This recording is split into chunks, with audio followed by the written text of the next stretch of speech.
Lo que van a ver a continuación es una entrevista exclusiva. NTN 24 conversó con Zuni Balsadugarte, un militar venezolano quien fue capitán de la Guardia Nacional Bolivariana en el estado Nueva Esparta durante los años 2014 y 2015. Abandonó su país, dice él, cansado de ser testigo de múltiples casos de corrupción y abuso de poder bajo el gobierno de Nicolás Maduro. Balsadugarte prestó seguridad y atención al círculo más cercano a Maduro y tuvo bajo su control el aeropuerto y el puerto internacional de carga en Isla Margarita. Ante las cámaras de NTN 24 revela cómo, en el ejercicio de su cargo, tuvo que proteger a autoridades mientras participaba de actos de contrabando, narcotráfico y orgías. Esta es la conversación completa que tuvo con el director de noticias en Estados Unidos de NTN 24, Gustavo Alegret. Usted ha tenido diversos destinos, los dos últimos, los más relevantes y los que le llevaron al tomar la decisión que tomó fue en 2014-2015, estuvo destinado en la región del Comando de Zona 71, en Nueva Esparta, en Isla Margarita. Correcto. Donde estuvo como comandante de la primera compañía del destacamento 711. Correcto. ¿Qué vio allí que le llevó a salir de Venezuela desertando? En mi estadía allí como comandante de la primera compañía tenía a cargo lo que era un aeropuerto internacional, un puerto internacional de carga y un puerto nacional de transporte marítimo de pasajeros, de ferries. En mi estadía allí como comandante de esta compañía tuve la oportunidad, por el cargo que ocupaba, a prestar seguridad y atención a personajes familiares de la familia presidencial, en este caso a los hijos de Cilia Flores y del presidente Nicolás Maduro, su hijo Nicolásito, como se le conoce. Su nombre es Nicolás Maduro Guerra. Correcto.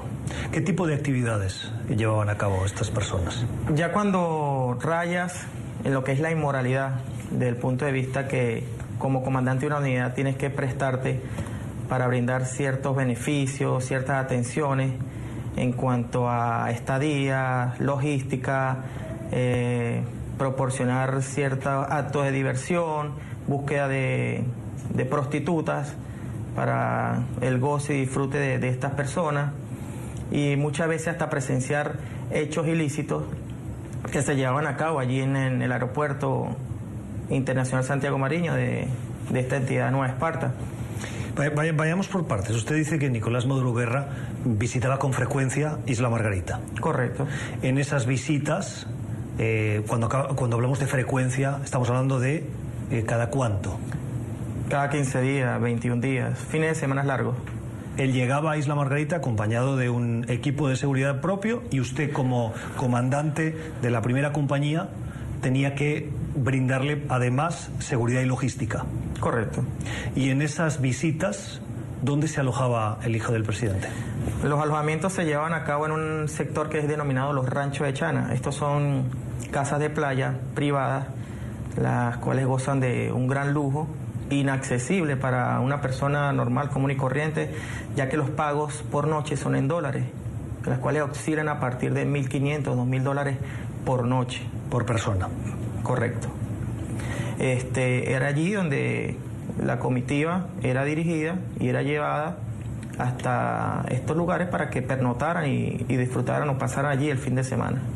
¿Quién pagaba esos alojamientos? Normalmente estos pagos se ejecutaban por empresarios relacionados con la cúpula gubernamental. Específicamente allí, en esa entidad la llevaba a cabo una persona de nombre Francisco Pino, que es un empresario de allí de la isla de Margarita. Cuando estas personas llegaban allá, en su estadía se podía evidenciar, ya que estuve allí presente, o sea, fui testigo de ello. No fue que me lo contaron y estuve allí presente como testigo. Ejecución de orgías por parte de Nicolásito Maduro, las personas que lo acompañaban, sus asesores, sus encargados de efectuar los enlaces con el componente Guardia Nacional, personalidades de la gerencia de PDVSA, personalidades del alto mando militar, ¿verdad?, que se codeaban con esta persona, bien sea para conseguir alguna contratación, conseguir algún ascenso a un grado inmediato superior.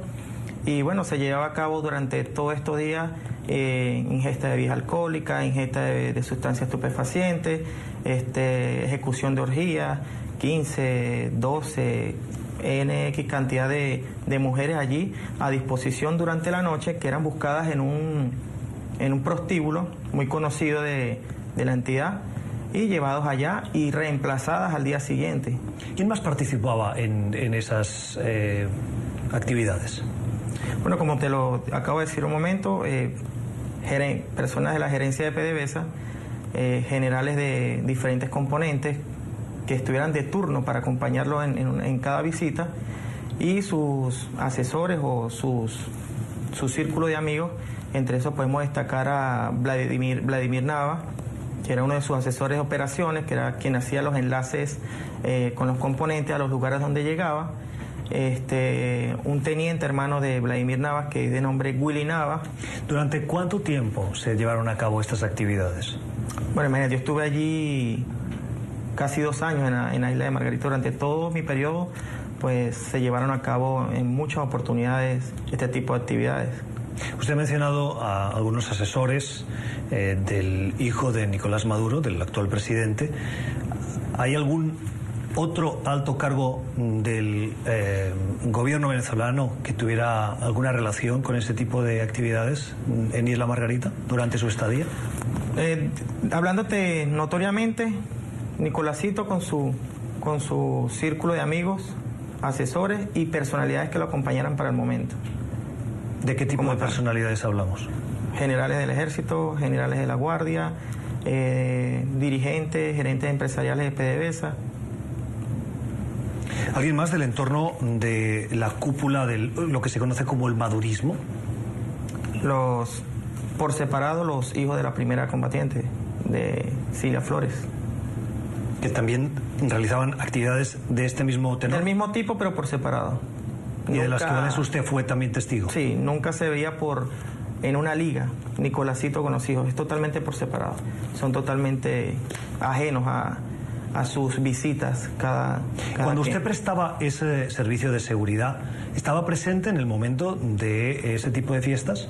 Sí, totalmente, ya que tenía que supervisar lo que era la alimentación, la bebida, la llegada de la chica, que se desenvolviera todo el entorno sin ningún tipo de novedad, verificar que ninguna de estas personas tuviera un registro fotográfico, videográfico o de audio que pudiera comprometer a estas personas que estuvieran allí, encargado también de lo que era la seguridad perimétrica del área donde se encontraba, en conjunto con la seguridad privada que él llevaba, para articular esta seguridad y que todo el proceso, su estadía, se llevara a cabo sin ningún problema. ¿Y no le creaban a usted o al equipo que usted dirigía incomodidad al presenciar actos sexuales? Bueno, normalmente cuando esa estadía pasaba a otro plano, normalmente nos retirábamos del área y nos permanecíamos fuera de las instalaciones. ¿Y esto pasaba siempre? Sí, para no no había fiesta. Correcto, para no presenciar ese tipo de actos. Lo dejábamos a ellos, como quien dice, en su mundo allí.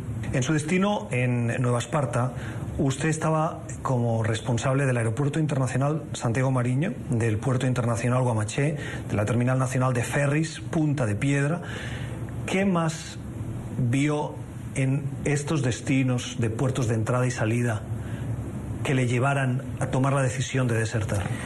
Normalmente las actividades que se ejecutaban allí en la rampa militar del Aeropuerto Internacional Santiago Mariño, en cuanto a la llegada de aeronaves, en este caso las aeronaves en las cuales se desplazaba Nicolás Maduro, hijo, en las cargas que se efectuaban durante horas nocturnas por parte de camionetas pick-up, las cuales ingresaban directamente a rampa con cargas, ¿verdad?, en bultos que eran llenados en referidas aeronaves y desconocidas para nosotros, ya que no profundizábamos en el conocimiento de estas cargas, porque era como muy restringido.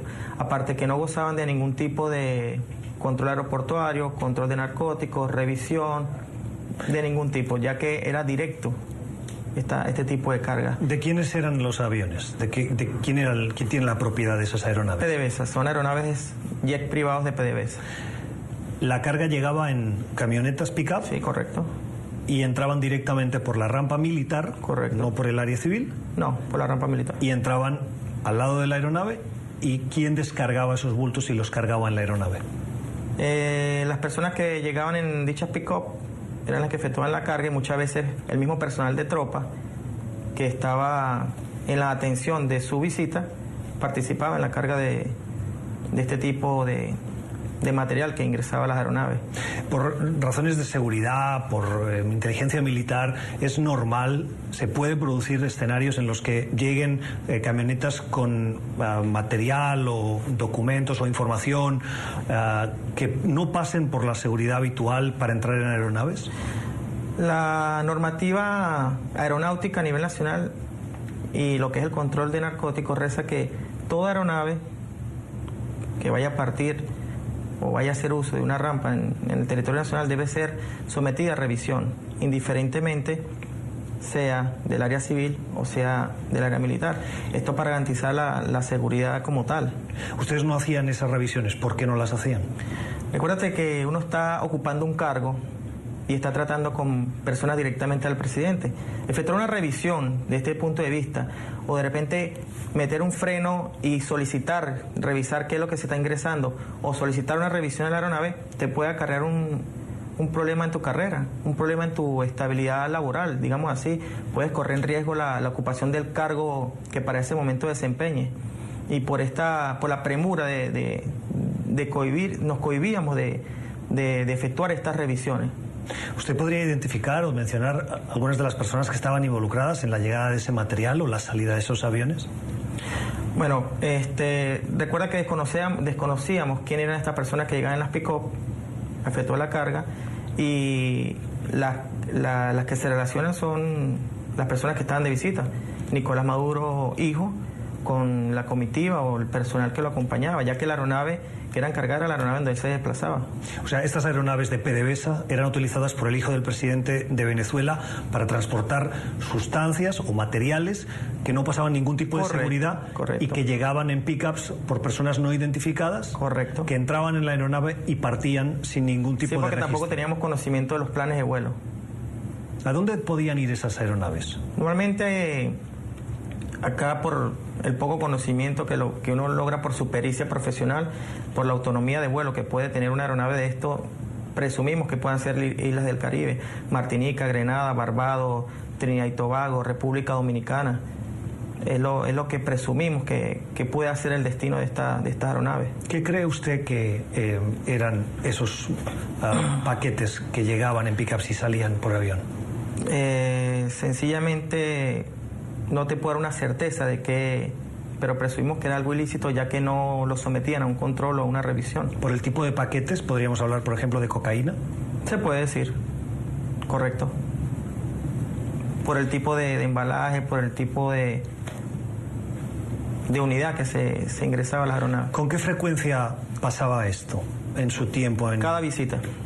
Cada visita del hijo de Nicolás Maduro, correcto, a la isla Margarita, en la que se hacían el tipo de fiestas que usted ha descrito, coincidían con la salida, correcto, de ese tipo de aviones y, por supuesto, con la llegada de pickups o camionetas con materiales. Es así.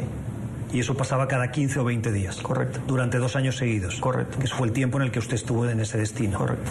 ¿Quién más estuvo de una manera directa o indirecta del entorno o de la cúpula del gobierno actual de Venezuela vinculado en ese tipo de... Los hijos de Cilia Flores llevaban a cabo este mismo modus operandi de visitas, de estadía y de operaciones en la rampa militar.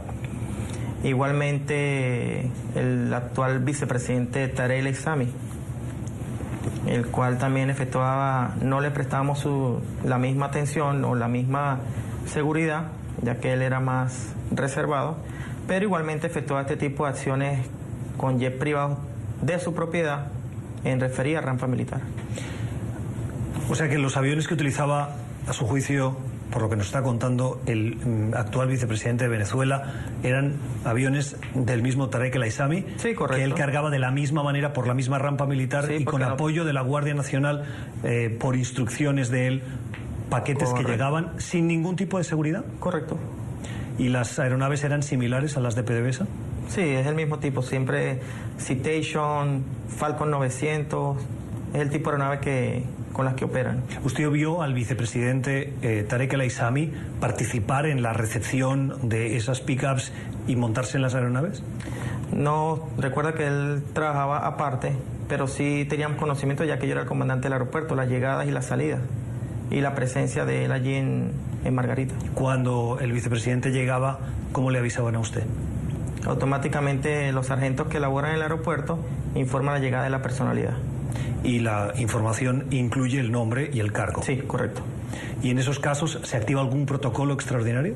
Normalmente sí. ¿Qué tipo de protocolo? Seguridad de ruta, de su traslado al aeropuerto hasta el destino donde se vaya a instalar esta personalidad. Y muchas veces esta atención o este dispositivo era rechazado o simplemente no aceptado por la personalidad que llegaba. ¿Con qué frecuencia Tarek El Aissami visitaba el aeropuerto de...? Mensualmente. O sea que cada 30 días aproximadamente Tarek El Aissami recibía paquetes de desconocido origen. El mismo modo operandi. Los subía en su aeronave y la aeronave partía. ¿Tarek El Aissami viajaba en esa aeronave? Sí. Es una aeronave de su propiedad, tenemos entendido. Había veces que la aeronave podía estar cargada y partía sin el hijo del presidente o de Tarek El Aissami, que se quedaban en tierra. Correcto. También pasaba. Estados Unidos ha insistido una y otra vez que Diosdado Cabello es responsable de actividades de narcotráfico. ¿Diosdado Cabello estuvo de alguna manera vinculado en esas actividades que usted describe? No había conocimiento de nosotros como tal. ¿Cree que podía estarlo de alguna u otra manera, es decir, de manera indirecta? En alguna oportunidad, como comandante de esa unidad en Margarita, tenía bajo mi cargo también el área de la playa El Yaque, que es un área turística de allí de la isla de Margarita, y en una oportunidad tuvimos la coincidencia de darnos cuenta de la presencia de uno de sus familiares, un primo de Diosdado Cabello, compartiendo con personas de nacionalidad mexicana que mediante la información otorgada por el gerente del hotel eran conexos a lo que es el narcotraficante Chapo Guzmán. Joaquín El Chapo Guzmán, hoy correcto, detenido en Estados Unidos. Correcto. Igualmente la presencia de dos de sus hijos allí en el área. ¿Hijos del Chapo Guzmán? Sí, correcto. ¿Usted los vio personalmente? Sí, correcto. Allí. ¿Cuál era el motivo de la presencia de esas dos personas en Isla Margarita? Ellos estaban reunidos con este familiar de Diosdado Cabello allí en el hotel Yaque Paradise. Estaban muy amenamente compartiendo ambos hijos con el primo de Diosdado Cabello, dos sobrinos de hijos del primo de Diosdado Cabello, compartiendo con ellos allí. Ahora te pregunto yo, hay un dicho que dice que el que con lobos anda, aullar aprende, ¿no? Es un refrán cotidiano en mi país. ¿Pero tiene usted pruebas de que aprendieron a aullar? No te vas a relacionar con alguien que ejerce unas actividades ilícitas solamente para un compartir. Joaquín El Chapo Guzmán, antes de ser detenido, ¿estuvo en Isla Margarita durante su periodo? Sí, efectuaba visitas a la isla de Margarita. ¿Con qué frecuencia? Cada 2 meses, cada 3 meses. Las entradas las hacía por vía marítima, por la Marina del Concorde. Eran los ingresos a la isla de Margarita.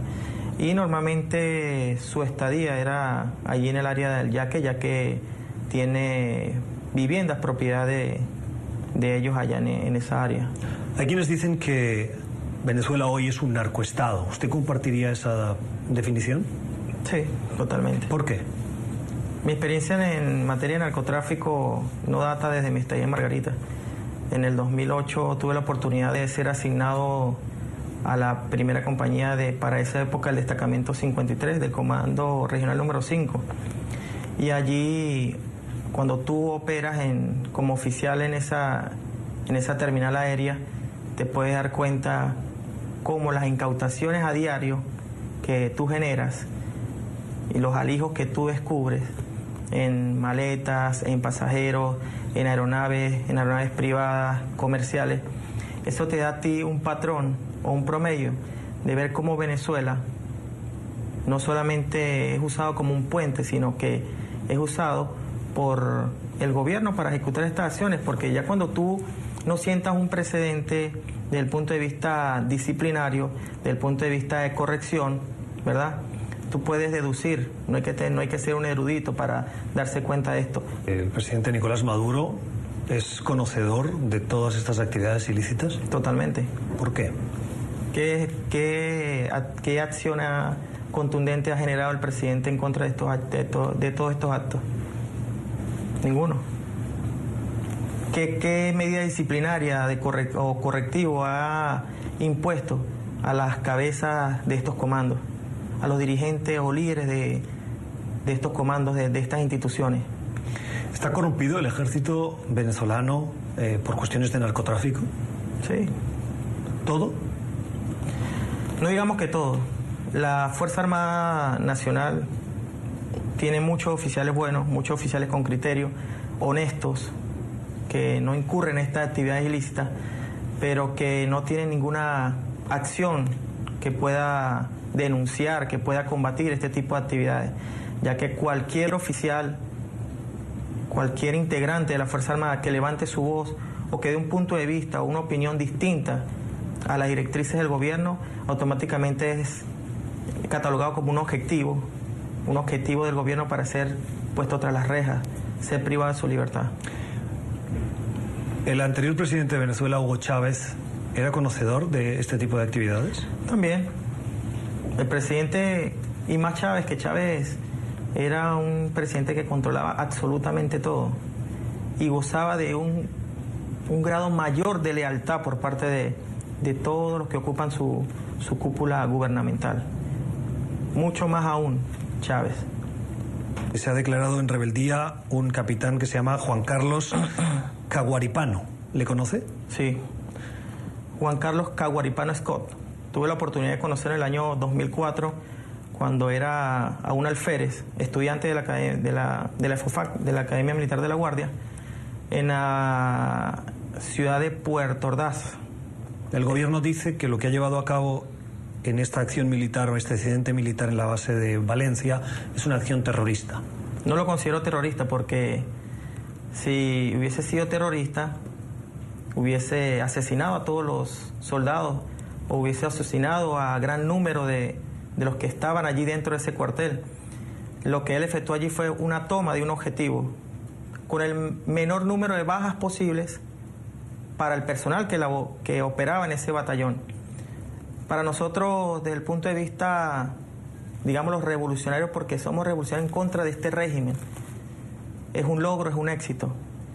Y Juan Carlos Caguaripano Scott lo considero una persona demasiado inteligente, es una de sus virtudes, es un oficial demasiado inteligente. Es, para el área que manejaba, que era el área de investigación, es excelente investigador penal.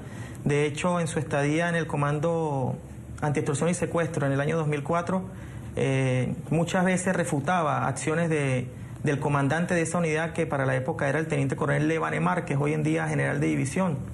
Y muchas veces delante de nosotros pues enfatizaba el por qué él tenía que hacer actividades ilícitas, como de inspeccionar alguna empresa, alguna contratista o alguna persona jurídica para ejecutarle alguna presión que le devengara a ellos algún fin de lucro. Y muchas veces este oficial pues estaba en contra de eso, simplemente no cumplía la orden. Se lo decía en su cara a este comandante, incluso delante de nosotros, y por esto era catalogado como un oficial indisciplinario por hacer indisciplinado por hacer su trabajo, o insubordinado por hacer las cosas como eran. Entonces no lo veo como un acto terrorista. Terrorista si hubiese cargado de explosivos ese batallón y lo hubiese volado, pero fue una toma de un objetivo que más adelante tengo la fe de que nos traerá más frutos por parte de este capitán. Hay gente que podría pensar que usted es un traidor porque ha desertado y porque ha decidido hoy atender esta entrevista y denunciar esa corrupción dentro del ejército. ¿Es usted un traidor? No me considero un traidor. Traidor es el que se queda. Traidor es el que sigue siendo parte de este sistema. Traidor es el que prefiere quedarse callado. Traidor es aquel que apoya a ese régimen. Traidor es el que permite que sigan saliendo narcóticos por estos puertos y aeropuertos. El que permite estos vejámenes, esta violación de derechos humanos. El que permite estas muertes de jóvenes, porque están muriendo jóvenes. no están muriendo delincuentes, no están muriendo malandros, están muriendo jóvenes estudiantes que están reclamando una situación de un país. Hay gente muriendo en hospitales. El año pasado la tasa de mortalidad en manos de Lampa fue de 28.000 muertes, peor que si estuviéramos en guerra. Entonces no me considero un traidor. Traidor es el que se queda, el que se calla, el que no dice nada, el que no levanta su voz o el que no hace una acción en contra de este régimen. Por eso no me considero un traidor.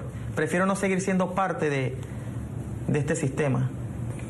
Pero a nivel de la Fuerza Armada hay desmoralización, hay personal que quiere cambio, hay personal que no está de acuerdo con esto, hay personal que por las necesidades que está pasando en los diferentes escalafones de grado o jerarquía, quieren un cambio.